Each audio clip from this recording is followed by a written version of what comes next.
my series Agile Development 101. In the last episode, we did some more release planning and we did estimates. Now I'm going to dive into the development of the sprint. Um, I have a couple of items on the list. I'm not sure how much useful stuff I'm going to think of to say, so I may have to put this in a time lapse, but I'm going to record how I'm doing each of these items. And I'm going to start with build, link, and stub for shipment editor. Okay, my product uses something called a router. So why does it use something called a router? Because this application is a SPA, single page application, which means when you click in between pages, the page is not refreshing completely.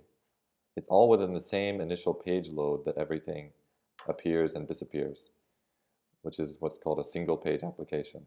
But you can see the URL is changing. So you might think that that means that it's loading a page, but actually what it's doing is it's rendering and then just saying change the URL. It's not actually retrieving this URL. But if you did retrieve that URL, it would work. So it's mimicking a non-single page application with the URL, which is good for sharing links and that type of thing. But it's behaving as a single page application, which is a lot snappier and modern feeling. This is how most web applications, you would expect them to work this way these days. And non-single page applications feel kind of legacy and old. But there's still some notable ones. I think Amazon.com works like a standard application. A lot of shopping websites behave like that, but a lot of applications like, let's say,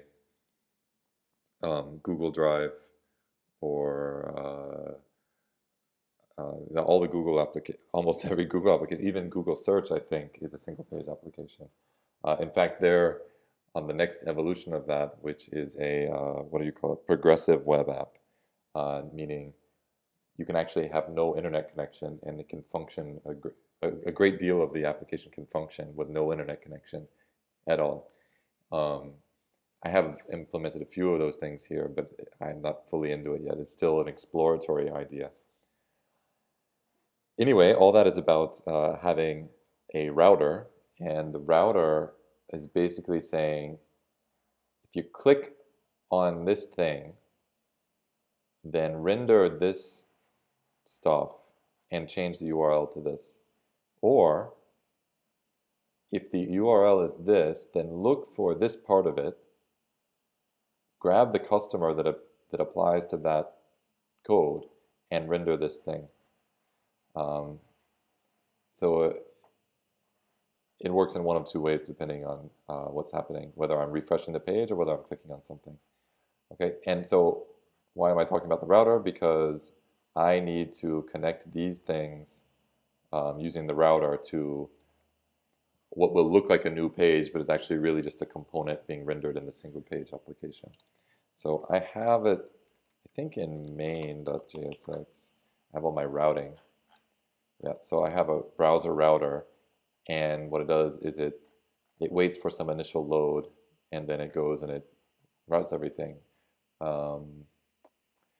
It's like the home page, the sign up page, sign in page, customers page, customer new, viewing a specific customer, editing a specific customer, and so on and so on. Rates, new, blah, blah, blah. Okay, so there should be a quote somewhere in branches. The quote is actually held in a sub-router under customers because I put in the hierarchy quotes under customers. So I need to go to customer JSX, I think. And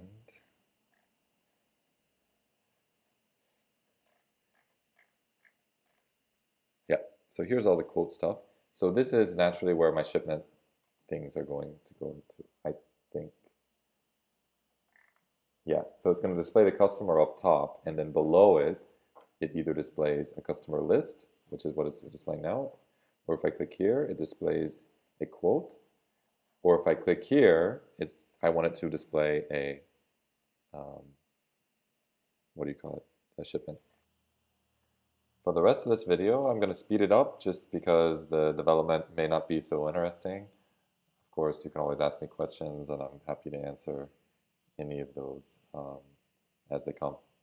Thanks, and I hope you enjoy the rest of the video.